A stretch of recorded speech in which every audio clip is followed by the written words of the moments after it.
Bismillahirrahmanirrahim.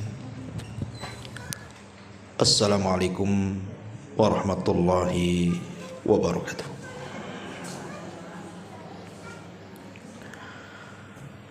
Alhamdulillah. Alhamdulillahilladzi hadana wa kafana wa ja'alana minal muslimin. Asyhadu an la ilaha illallah wahdahu rabbi la syarika lah wa asyhadu anna Muhammadan abduhu wa rasuluhu alladzi la nabiyya ba'dah, amma ba'du. Alhamdulillah, segala puja dan puji hanya milik Allah subhanahu wa ta'ala. Salawat dan juga salam tak henti-hentinya kita curahkan kepada baginda alam Nabi besar Muhammad sallallahu alaihi wasallam. Pembahasan di pagi hari ini kita akan membahas amalan-amalan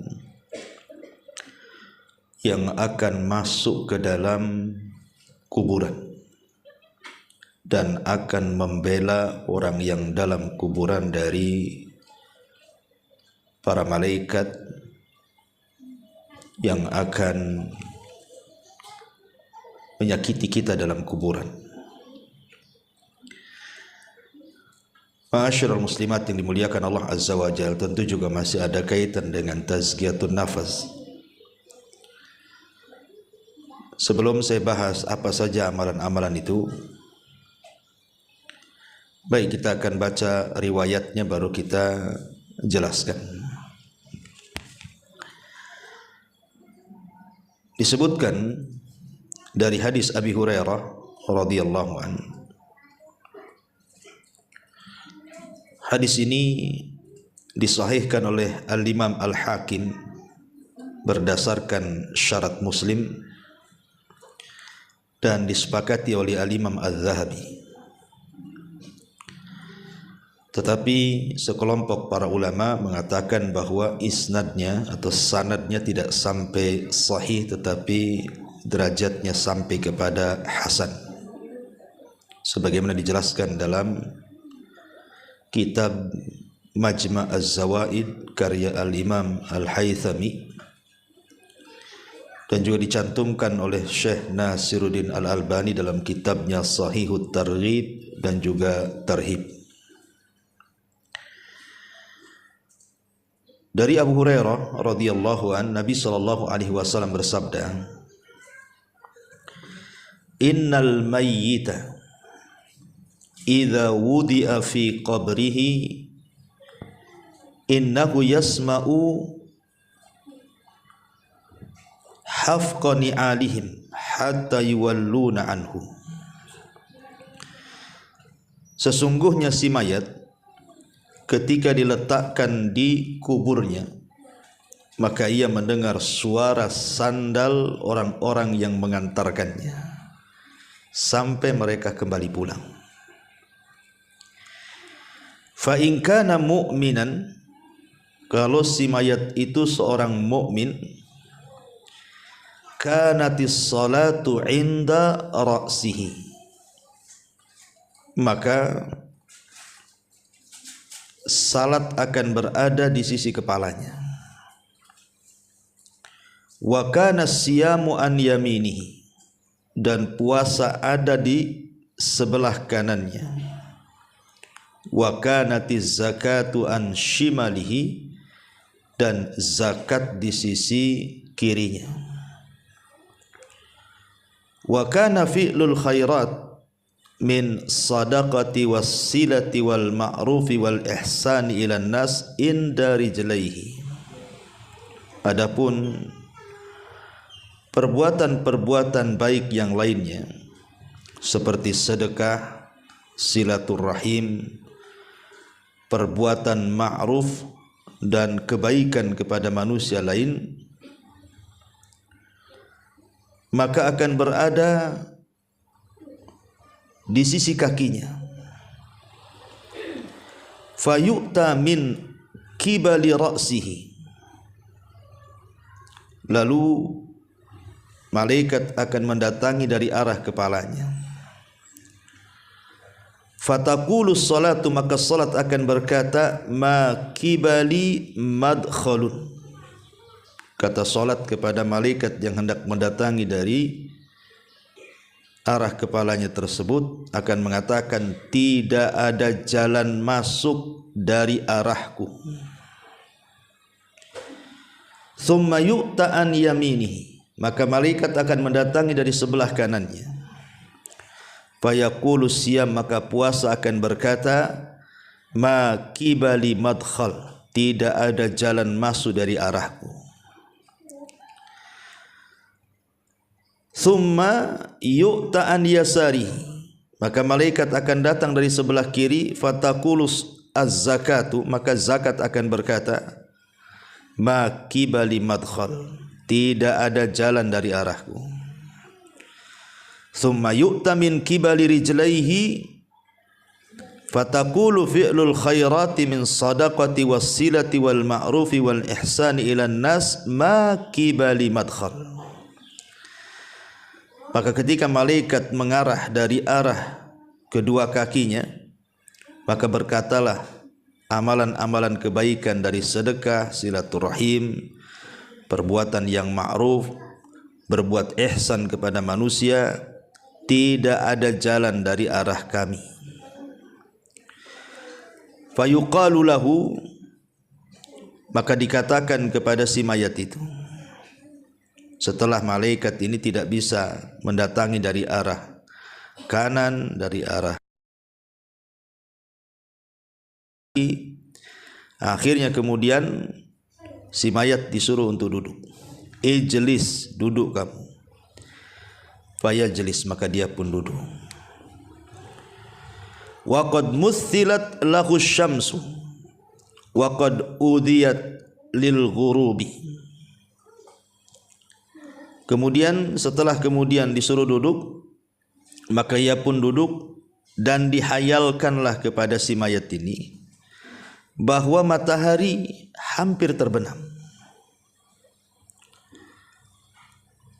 Kemudian dikatakan kepadanya, ara'aitaka hadzal rajul alladhi kana fikum ma taqulu fihi wa ma tashhadu bihi alaihi.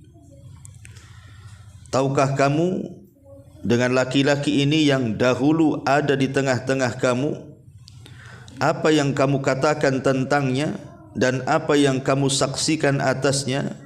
Fayaqul, maka dia pun berkata, da'uni hatta usalli, jangan sibukkan dengan pertanyaan itu. Ini matahari mau tenggelam, aku mau salat. Fayaquluna, maka para malaikat mengatakan, innaka sataf'al akhbirna amma nas'al anhu. Kemudian dia pun mengatakan, kamu akan melakukannya, tapi kabarkan dulu kepada kami apa pendapatmu tentang laki-laki itu dan apa yang kamu saksikan atasnya. Kemudian orang ini mengatakan, qala fayaqulu Muhammadun asyhadu annahu Rasulullah. Yang kau tanyakan itu maksudnya Muhammad, dan aku bersaksi dia adalah Rasulullah. Wa annahu jaa bil haqqi min indil, dan dia datang dengan kebenaran min indillah, dari sisi Allah. Fayuqalu lahu, maka dikatakan kepadanya, ala dzalika hayyita wa ala dzalika mutta wa ala dzalika tub'atsu insyaallah. Kemudian dikatakan kepada si mayat ini, di atas hal itulah kamu hidup, di atas itulah kamu mati, dan di atas itu pula lah kamu akan dibangkitkan. Kemudian dibukakan kepadanya sebuah pintu dari sorga, dan dikatakan kepada si mayat ini, hadza maq'aduka minha, inilah tempat dudukmu di sorga. wa ma 'addallahu laka fiha, dan apa yang Allah janjikan untukmu. Fayazdadu ghibtatan wa sururan, maka dia pun semakin rindu, semakin bahagia. Kemudian setelah dia melihat sorga dan dia pun semangat dan bahagia, tiba-tiba yuftahu lahu babun min abwabin nar. Padanya pintu neraka. Setelah dibukakan pintu sorga dia senang, tiba-tiba pintu neraka pula dibuka sama dia. Fayuqalu, dan dikatakan lahu kepadanya, hadza maq'aduka minha, inilah sebenarnya tempat dudukmu. Wa ma'addallahu laka fiha, dan apa yang Allah janjikan untukmu, lau asaitahu, seandainya dulu kau di dunia bermaksiat. Fayazdadu ghibtatan wa sururan, maka dia semakin senang karena tidak jadi kan dimasukkan ke neraka. Summa yufsahu lahu fi qabrihi sab'una dhira'an, kemudian diluaskan kuburnya sejauh 70 hasta. Wa yunawwir lahu fihi, kemudian didatangkan cahaya yang tadinya gelap menjadi terang benderang dalam kuburnya. Wa yu'adul jasadu lima bada'a minhu, ya. Lalu dikembalikan ruhnya ke dalam jasadnya. Kemudian fataj'alu nasmatuhu fi nasami at-tayyibi, kemudian ruh yang sudah dimasukkan ke dalam jasad tadi dalam rupa yang sangat baik, wa hiya tayrun ya'luqa fi syajaril jannah, yaitu seperti seekor burung yang bertengger di pohon-pohon sorga. Qala fadzalika qauluhu ta'ala, itulah makna daripada firman Allah Subhanahu wa taala, yutsabbitullahu alladhina amanu bil qauli tsabit fil hayatid dunya wa fil akhirah. Allah akan meneguhkan orang-orang yang beriman dengan ucapan yang teguh di dalam kehidupan dunia dan di dalam kehidupan akhirat. Surat Ibrahim ayat 27. Inilah teks hadis yang kita akan bahas di pagi hari ini. Ma'asyiral muslimat yang dimuliakan Allah Subhanahu wa taala, lihat kisah tadi, bagaimana orang-orang yang beriman yang ketika di dunia banyak mengamalkan amal saleh. Dari amal-amal yang disebutkan dalam hadis ini, amal-amal itu akan masuk ke dalam kubur dan akan membelanya. Kita urut dari berdasarkan riwayat ini. Pertama, salat. Salat inilah yang akan membela kita di kubur kita. Maka jangan pernah meninggalkan salat. Kenapa kemudian permasalahan kubur itu harus seorang muslim itu lebih memperhatikan dengan sangat dalam? Karena Utsman bin Affan radhiyallahu anhu apabila diingatkan soal kubur itu langsung menangis, Bu. Beda kalau diingatkan dengan akhirat padahal ada neraka di situ. Tapi Utsman biasa-biasa saja. Sehingga dikatakan kepada Utsman bin Affan radhiyallahu anhu, kenapa engkau apabila mendengar kisah-kisah tentang kuburan kau menangis? Tapi kalau diceritakan tentang akhirat kamu biasa-biasa saja. Maka Utsman bin Affan radhiyallahu anhu mengatakan, celaka kalian. Bukankah kubur itu raudun min riyadil jannah au hufratun min hufarin nar? Bukankah kuburan itu bisa jadi taman yang menuju ke taman-taman sorga, atau boleh jadi dia adalah sebuah gua yang menakutkan yang akan menembus neraka? Itulah aku menangis. Makanya dari sini salah satu amalan yang sangat luar biasa bisa menyelamatkan kita di kuburan itu adalah solat, karena solat akan masuk ke dalam kuburan kita dan dia akan menjaga kepala kita. Jelas-jelas dia membela ketika malaikat akan datang kepada kita. Dia pun membela kepala kita dan mengatakan, tidak ada jalan untukmu ke sini. Subhanallah, dari sini solat itu penyelamat. Kemudian yang kedua, solat itu adalah ibadah yang paling efektif untuk menggempur dosa. Dalam sebuah hadis Nabi SAW mengatakan, "Ara'aitum law anna nahran bi babi ahadikum yagtasilu minhu kulla yawmin 5 marrat hal yabqa min daranihi syai'un?" Qalu la yabqa min daranihi syai'un. Faqala an-nabiy sallallahu alaihi wasallam, "Fadzalika mithlu as-salawatil khams yamhu Allahu bihinnal khataya." Muttafaqun alaih. Kata Nabi sallallahu alaihi wasallam, bagaimana pendapatmu kalau engkau punya sungai di depan rumahmu itu dan engkau mandi 5 kali dalam sehari di sungai yang bersih, yang jernih itu?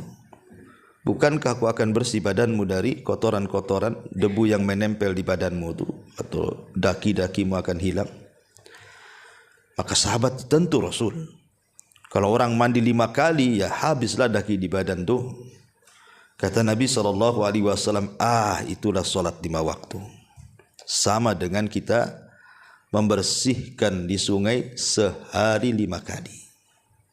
Lihat bagaimana keutamaan solat. Pertama, menyelamatkan dan membela kita di kuburan. Yang kedua, sebab terbesar dosa kita akan diampuni. Bahkan yang lebih hebat dibandingkan itu, Bu, solat itu penyebab terbesar kita akan mendapatkan nikmat di akhirat melebihi nikmat sorga itu sendiri. Sorga itu sudah nikmat, tapi ada yang lebih nikmat dibandingkan kenikmatan sorga. Apa itu? Ru'yatullahi azza wa jal. Kita akan melihat Allah. Maka siapa yang banyak solat, maka dia akan banyak melihat Allah. Terutama solat subuh dan solat asar, kalau kita senantiasa menjaganya. Dan itu berdasarkan hadis. Nabi SAW mengatakan dalam hadis yang dikeluarkan Bukhari Muslim dari Jarir ibn Abdullah al-Bajali, dia mengatakan, kunna julusan inda Rasulillah SAW, kami lo duduk-duduk di sisi Nabi. Idh nadhara ilal qamari lailatal badri, ketika itu Nabi melihat bulan yang sedang terang-terangnya karena waktu itu sedang purnama.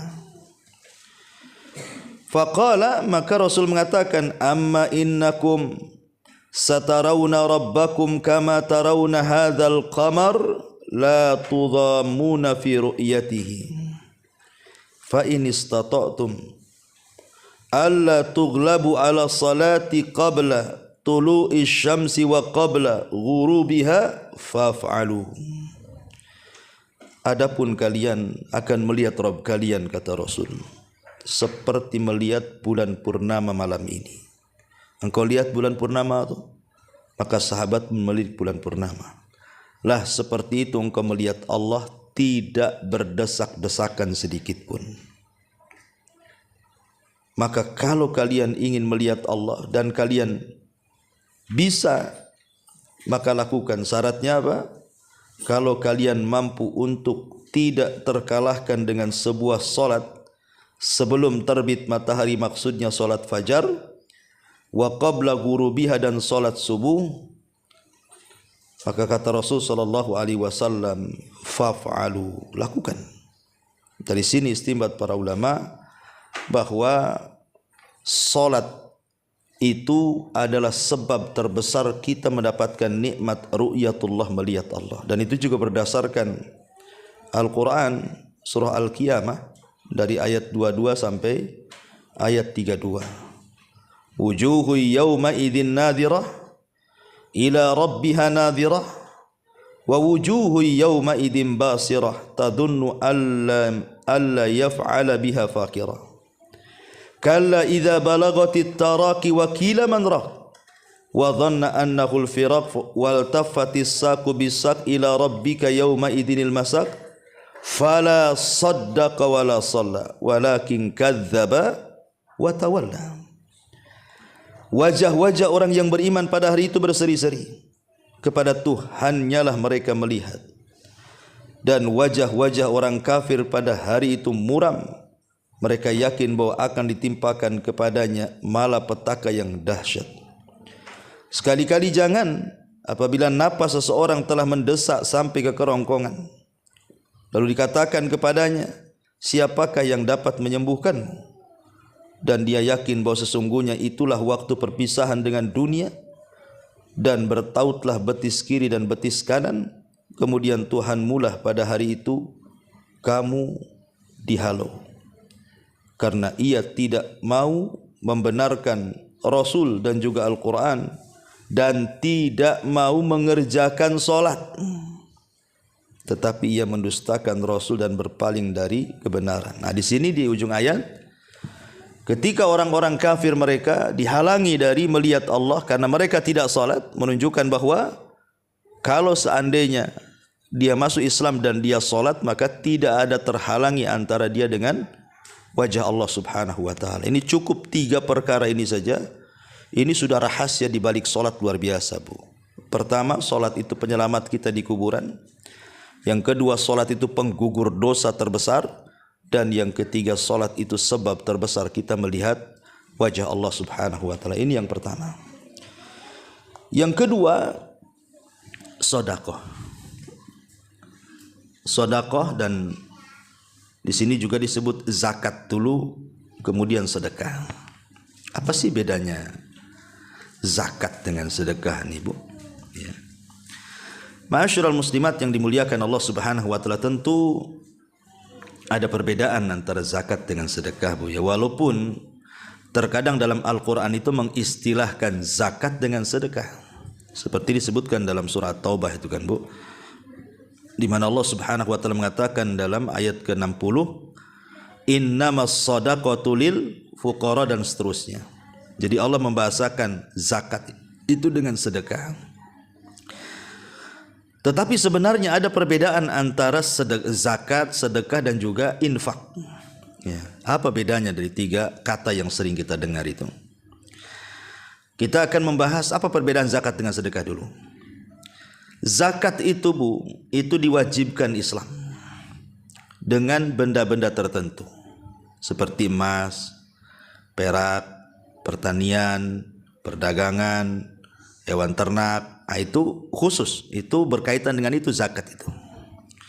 Tapi kalau sedekah tidak mesti, ya, tidak mesti dengan yang sudah ditetapkan. Umpamanya kalau zakat ternak, ada unta, ada sapi, ada kambing. Kalau sedekah tidak perlu, boleh juga pakai ayam, kan itu ya. Mentok, bebek, terserah. Ya, lebih umum sedekah itu. Kemudian kalau zakat itu kan ditentukan tuh haul dan nisabnya, Bu. Harus setahun. Ya, kemudian ada nisabnya. Kalau sedekah kan tidak ditentukan, harus setahun, dan tidak ditentukan kadar nisabnya juga gitu ya. Kemudian yang ketiga, zakat itu diberikan kepada orang-orang tertentu yang disebutkan oleh surah At-Taubah 60 itu kan 8 asnaf. Tapi kalau sedekah sama orang kaya pun boleh. Ya, namanya sedekah, nolong, ya kan? Kemudian yang nomor 4, orang yang mati dan dia punya hutang zakat, Bu, maka ahli warisnya harus mengeluarkan dari harta warisannya. Kalau sedekah tidak. Ya. Kemudian yang nomor 5, orang yang tidak mau bayar zakat, Bu, itu akan diazab. Berdasarkan hadis yang ma'ruf kan, bagaimana azab orang yang meninggalkan zakat. Tapi kalau orang meninggalkan sedekah, Walaupun dia sanggup sedekah ya nggak mungkin diazab karena kan sifatnya sunnah, kalau zakat wajib gitu ya. Kemudian zakat ini berdasarkan madhab imam yang 4 ya, tidak boleh diberikan kepada keluarga yang merupakan usul ataupun furu. Usul itu maksudnya bapak ke atas, furu itu maksudnya anak ke bawah, cucu, cicit gitu ya. Kalau bapak ke atas kan bapak, kakek, buyut dan begitu seterusnya. Itu zakat tidak boleh diberikan kepada mereka karena memang kewajiban kita menafkahi mereka. Tapi kalau sedekah boleh, baik ke atas atau ke bawah. Kemudian juga yang nomor 7, zakat itu tidak boleh diberikan kepada orang kaya ataupun orang yang kuat bekerja. Tapi kalau sedekah boleh ya. Kemudian yang nomor 8, yang paling afdol pada masalah zakat ini diambil dari orang kaya tempatan, kemudian disalurkan kepada orang miskin tempatan juga. Artinya jangan disalurkan keluar, itu yang paling afdol. Bahkan ada yang sampai ulama itu mengatakan tidak boleh dikirim zakat itu ke luar daerah gitu ya. Tapi kalau sedekah kan nggak ada khilaf Bu, mau ke orang dekat mau ke orang jauh boleh-boleh saja, nggak ada masalah ya. Kemudian zakat itu tidak boleh diberikan kepada orang kafir, tidak boleh diberikan kepada orang musyrik. Tapi kalau sedekah boleh, nggak ada masalah, mungkin untuk melembutkan hatinya. Kemudian yang nomor 10, tidak boleh seorang muslim memberikan zakat kepada istrinya, tidak boleh. Tetapi kalau sedekah boleh, ataupun sebaliknya ya. Jadi inilah perbedaan zakat dengan sedekah. Tapi kalau infak ini lebih umum Bu. Infak ini tidak mesti harus dengan barang gitu ya. Pokoknya infak ini lebih umum, masuk padanya wakaf, hibah, macam-macam, dia lebih umum lagi ya. Tapi ini bukan tempatnya kita jelaskan. Yang ingin saya jelaskan kenapa kemudian di sini disebut zakat secara khusus, kemudian sedekah secara umum dalam hadis ini. Karena nanti zakat itu akan membela kita dari arah sebelah kanan ya. Zakat itu dari sebelah kiri dulu ya. Sebelah kiri dulu, nah sebelah kanan puasa. Jadi zakat itu akan berada di sebelah kiri kita. Lalu apa sih keistimewaan zakat kok dia bisa membela betul-betul kita ketika di kuburan itu? Yang pertama Bu, karena zakat ataupun sedekah lah secara umum kan, karena Al-Quran juga sering mengistilahkan zakat itu dengan sedekah. Karena kalau kita lihat keutamaannya sedekah ataupun di dalamnya ada zakat itu, dia adalah ibadah yang sangat tinggi sekali nilainya di hadapan Allah Subhanahu wa taala. Disebut dengan afdol al-amal, seafdol-afdolnya amal.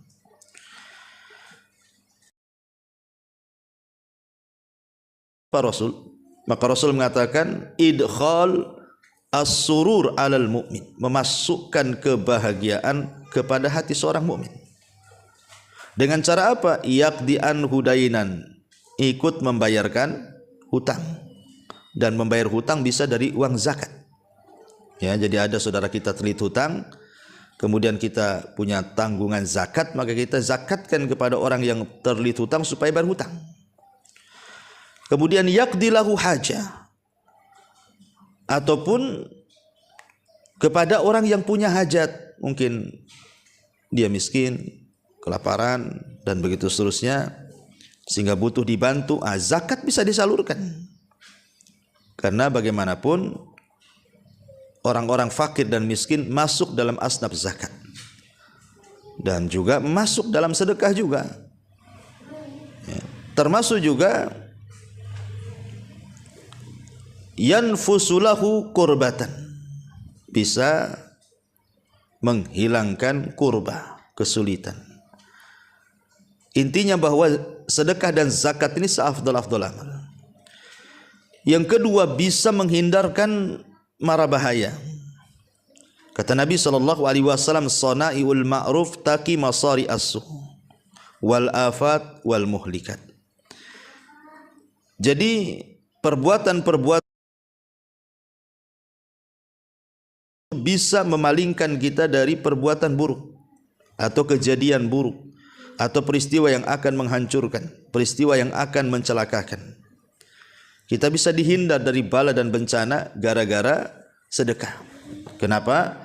Karena sedekah ini bisa menggugurkan atau meredam, ya, bahasanya meredam kemurkaan Allah Subhanahu wa taala. Ya. Termasuk juga orang yang bersedekah itu pahalanya dilipat gandakan. Pahala orang bersedekah itu lipat gandakan. Sampai Allah mengatakan dalam surah Al-Hadid ayat 18 itu kan, innal musaddiqina wal musaddiqati innal musaddiqina wal musaddiqati wa aqridullaha qardan hasan yudha'af lahum wa lahum ajrun karim. Ketika Allah mengatakan dan mereka wa aqradu menggadaikan dengan Allah Subhanahu wa taala dengan gadaian yang baik, maka akan dilipat gandakan tuh pahalanya dan bagi mereka pahala yang baik. Dan banyak lagi, karena seperti mampu menghapuskan dosa-dosa, ya jelas ya kan. Kemudian juga hartanya menjadi berkah dan bertambah. Kemudian juga bisa terjaga dari azab Allah dan penyebab terbesar juga masuk surga. Kemudian juga sedekah sebagai dalil keimanan kita. Maka disebut sedekah itu dari kalimat sodaqah, membenarkan. Jadi ketika sedekah itu kalau kita tidak bersedekah padahal kita mampu sedekah, berarti dipertanyakan keimanannya, karena itu menunjukkan kejujuran iman seseorang sedekah itu. Ya. Termasuk juga sedekah ini juga adalah pintu-pintu terbukanya sebuah kebaikan. Macam-macam kebaikan itu banyak masuk dari pintu sedekah.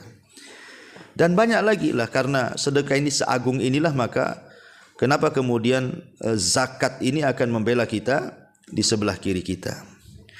Kemudian yang ketiga puasa. Puasa ya. Ma'ruf puasa jelas keutamaannya, karena satu hari ibu berpuasa di jalan Allah Subhanahu wa taala, kata Nabi SAW, man shoma yauman fi sabilillah ba'adallahu wajhahu anin nari sab'ina kharifa. Maka wajah ibu akan dijauhkan dari api neraka itu 70 tahun perjalanan. Sampai di mana nih kalau ibu jalan 70 tahun berhenti itu, Bu? Udah jauh tuh. Sejauh itulah wajah kita dijauhkan dari api neraka. Itu yang puasa sunnah, Bu. Pemanya puasa Senin atau puasa Kamis, itulah pahalanya. Semana dengan puasa wajib. Ya. Kemudian juga puasa sendiri adalah rahasia kesabaran orang. Jadi di balik puasa itu ada rahasia kesabaran yang tidak ada dalam ibadah yang lain, Bu. Jadi ibadah puasa ini terkait dengan 3 kesabaran. Sabar dalam menjalankan ketaatan, sabar dalam menjauhkan kemaksiatan, dan sabar dalam menghadapi qada dan qadar. Adapun sabar menjalankan ketaatan, yang memang puasa harus sabar, kalau enggak batal lah, Bu. Ya kan? Kemudian yang kedua, sabar dari meninggalkan maksiat. Jangan sampai ketika berpuasa ibu gibah, habis puasanya, pahalanya percuma lapar-lapar kan gitu. Ataupun sabar dalam menghadapi qada dan qadar, karena rasa lapar, rasa haus itu bagian dari takdir Allah. Kalau orang tidak makan lapar, kalau orang tidak minum haus, itu sudah takdir, dan kita harus sabar di situ. Makanya ketika puasa mencakup 3 perkara ini, bahwa kandungan puasa ini luar biasa, karena dia adalah aplikasi atau perwujudan dari rasa sabar itu sendiri. Dan sabar ini adalah separuh sifat yang memasukkan kita ke surga. Kan ada 2 sifat kalau kita miliki, Bu. 2 sifat inilah penyumbang terbesar kita masuk surga. Pertama sabar, yang kedua syukur. Sabar akan musibah dan syukur akan nikmat. Orang kalau dihiasi dengan 2 sifat ini, inilah yang paling menonjol. 2 sifat orang itu sebab masuk surga. Jadi karena ada terkandung kesabaran puasa dan pahala puasa, pahala orang sabar itu jelas dalam Quran. Innama yuwaffas sabiruna ajrahum bighairi hisab. Kami akan cukupkan orang-orang yang sabar itu tanpa hisab, menunjukkan bahwa puasa itu luar biasa. Ya, akan diberikan pahala yang berlipat ganda yang kita tidak tahu. Apalagi satu-satunya ibadah yang mendekati keikhlasan itu adalah puasa. Kenapa saya katakan mendekati keikhlasan dibandingkan ibadah yang lain? Karena puasa nggak nampak, Bu. Kalau sholat nampak lah ibu takbiratul ihram sampai salam. Kalau sedekah ibu nampak jinjing uang, atau mungkin kalau zakat fitrah nenteng beras. Kalau haji nampak ada manasiknya. Ya. Jadi semua ibadah baca Quran nampak, semua nampak. Tapi kalau puasa nggak nampak, Bu. Umpamanya sekarang hari Kamis umpamanya. Mungkin di antara ibu ada yang puasa, ada yang tidak. Mana ibu tahu di samping ibu puasa? Tahu Ustaz, gimana caranya? Ini kami edarkan aqua gelas, tak diminum sama dia tuh. Jangan-jangan dia puasa tuh. Belum tentu. Jangan-jangan dia memang lagi nggak mood minum kan gitu ya. Mungkin dia sudah bawa dari rumahnya termos isinya kopi dengan teh gitu kan. Ngapain pula aqua gelas katanya. Jadi ya kita kan tidak tahu namanya, nggak ada ciri-cirinya orang puasa tuh. Nggak ada Ustadz, tadi selama dibonceng dia ngeludah-ngeludah terus katanya. Itu lagi sariawan ibu, ya bukan lagi puasa. Jadi nggak bisa, gimana caranya? Kecuali ngaku. Orang puasa itu ngaku baru dia tahu kita puasa. Minumlah, Afan lagi puasa. Itu kita baru tahu kalau dia ngomong begitu. Tapi kalau dia nggak ngomong, mana tahu dia puasa. Makanya saya katakan puasa itu ibadah yang dekat dengan keikhlasan. Jadi ibadah yang dekat dengan kesabaran, ibadah yang dekat dengan keikhlasan gitu ya. Ibadah yang jauh daripada ria dan macam-macam. Apalagi kemudian puasa sendiri secara kesehatan memang bagus gitu kan. Lah sebab itulah maka puasa pun adalah salah satu ibadah yang akan masuk ke dalam kuburan kita dan akan berada sebelah kanan kita, dan setiap malaikat mau datang dari sebelah kanan dia mengatakan tidak ada jalan untukmu, nyingkir sana, nggak boleh, ini nggak ada jalan untukmu, dipagari sama puasanya. Jadi dari atas dipagari oleh sholat, kemudian sebelah kanan oleh puasa, sebelah kiri pula oleh zakat. Nah, berarti tinggal sebelah kaki aja, ya kan? Kepala selamat, kanan selamat, kiri selamat, berarti yang tidak selamat tinggal kaki ini. Tapi kaki pun akan selamat kalau seandainya kita mengerjakan kebaikan atau kebajikan, kemudian di antaranya disebut dalam hadis ini pertama sedekah, dan tadi saya sudah bahas. Kemudian yang kedua silaturahim, ya, menyambung silaturahim yang putus dengan saudara, dengan kerabat, dengan orang tua disambung gitu ya. Kemudian wal ma'ruf, ya, dan juga al ma'ruf. Apa itu ma'ruf? Ya, ma'ruf itu ya macam-macam penafsiran para ulama, seperti umpamanya ma'ruf itu setiap kebaikan itu disebut ma'ruf. Ya, setiap kebaikan itu disebut ma'ruf. Pamannya ibu senyum itu bagian daripada ma'ruf. Ibu nolong orang itu bagian ma'ruf gitu ya. Pokoknya hal-hal yang dipandang baik itu disebut ma'ruf. Kemudian juga al-ihsan ilal ghair, berbuat baik kepada orang lain. Al-ihsan dikatakan oleh Imam At-Tabari artinya antakuna sariratuhu ahsan min alaniyatihi. Jadi yang dimaksud ihsan itu yang tersembunyi itu harus lebih baik dibandingkan yang nampak. Yang tersembunyi di hati itu lebih baik dibandingkan yang tampak. Tapi kan kita malah terbalik, yang tampak lebih baik. Makanya sering saya nasihatkan, Bu. Kadang-kadang ada orang yang mungkin dapat hidayah baru masuk gitu kan. Kemudian dia mulai ngaji, dengar YouTube, mulai pakaiannya baguslah, nutup aurat, ya, pakaiannya besar-besar, pakai niko, pakai jilbab, pakai kaos kaki kan gitu. Jangan sampai hijrah itu hanya sekedar hijrah pakaian. Itu yang banyak di masyarakat nih. Hijrah itu cuma pakaiannya saja. Jadi yang ketika dia hijrah itu yang dipikirkan itu pakaian aja. Ya, setiap pegang handphone Bu, masuk ke Tokopedia tuh Bu, itu yang klik di pertama cadar, keluar macam-macam cadar, pakaian syar'i keluar macam-macam, itu aja ditengok tuh. Kemudian pikir nih, mana belinya, di mana, gimana cara dapat duitnya, harus dikumpulkan nih setahun baru bisa nih. Nah, jadi atau kalau keluar itu dandan di kaca itu sampai mau pecah kacanya Bu. Jadi mungkin saking lamanya gitu ya. Itu kan takut mereng, takut ada binti, takut apa. Apa yang mau dilihatkan ibu aja pakai cadar kan gitu. Nah, ibu mau lihatkan pakaian kan berarti di situ. Lah jangan sampai hijrah itu hanya di pakaian, jangan sampai itu enggak ihsan namanya. Karena ihsan itu disebut oleh Imam Tabari yang di dalam itu harus lebih baik dibandingkan yang di luar. Ya, karena banyak gitu ya, kok udah ngaji masih gibahnya lebih dahsyat dibandingkan ketika masih belum ngaji. Kenapa saya katakan lebih dahsyat?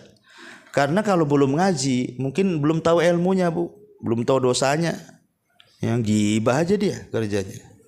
Ini udah ngaji, udah tahu dosanya. Ustaz-ustaz pun udah sering, udah bolak-balik nasihati dari macam-macam ustaz. Tetap aja gibah. Gibahnya beda. Ya, kalau di masyarakat ya gibahnya ya umum lah. Biasanya gibah tetangga kalau baru beli motor, beli mobil, bisa bangun rumah, ada tamu. Itu mulai itu digibahin mereka itu. Tapi kalau udah ngaji, ya itu juga bagian gibah, tapi biasanya gibahnya lain. Ya gibahnya agak syar'i lah. Nggak ada gibah syar'i itu ya. Ya gibah ya dosa lah. Nah, cuman yang digibah ya sesama umahat yang sudah ngaji, sampai ke ustadznya digibahi kan itu ya. Jadi kena semua. Gibah masalah dilarang, jangan ngaji ke sana. Itu saya dengar Ustadz Anu itu gini, ustadznya yang kena. Ya, itu kan gibah Bu. Nah, jadi beda hukum itu, lebih parah lagi orang ngaji gibahnya. Karena dia tahu hukum masalahnya. Jadi saya nasihatkan kalau bisa hijrah ya hijrah. Mendingan hijrah hatinya daripada pakaiannya. Daripada hijrah pakaian hatinya tak pula tak hijrah masih kotor, masih penuh hasad, dengki dan begitu seterusnya. Karena itu belum sampai ke taraf ihsan namanya. Lah ihsan juga disebutkan dalam sebuah riwayat dari Musnad Abi Hanifah rahimahullahu taala. Dia mengatakan qala al-ihsan an ta'mala lillah. Tiap yang kita beramal ditujukan kepada Allah itulah ihsan. Dan dalam riwayat Muslim antahsyallaha ka'annaka tarahu fa innaka illam takun tarahu fa innahu yara. Jadi ihsan itu seolah-olah engkau takut kepada Allah. Kalaupun tidak bisa maka yakinlah Allah melihat kita. Ya. Intinya bahwa ihsan itu kalau diterjemahkan adalah kebaikan. Dan kebaikan itu sering saya ulang-ulang Bu. Ya, jangan meremehkan sekecil apapun kebaikan. Walaupun kecil. Jangan. Karena kecil ini terkadang bisa menyelamatkan orang dari neraka dan dimasukkan ke surga. Sampai-sampai Rasul mengatakan fattakun nar walau bisyikit tamrah.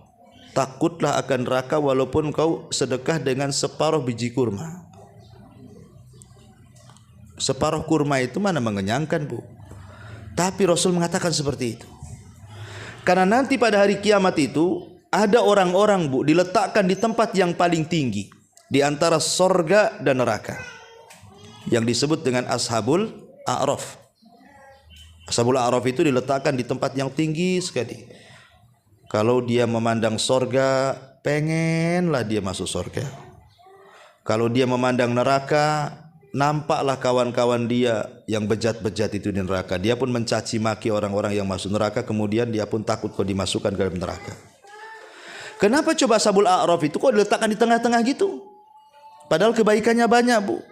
Harusnya kan dia masuk surga. Rupanya yang menghalangi dia masuk surga karena kejahatannya sama dengan kebaikannya.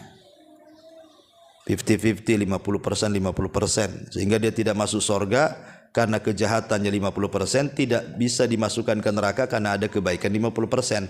Coba kalau seandainya dari 50% yang ia punya dari kebaikan itu, mungkin ditambahlah dengan cara tadi infak walaupun separuh kurma. Kan ada nambah poin, Bu. Oke lah nambah poin 1. Atau dengan 1 rakaat sholat witir, atau 1 ayat dalam Quran. Tentukan dari yang tadinya 50% ke 50%, anggaplah kebaikannya tambah 1, 51% kebaikannya, dan keburukannya 49%, yakin masuk surga, Bu.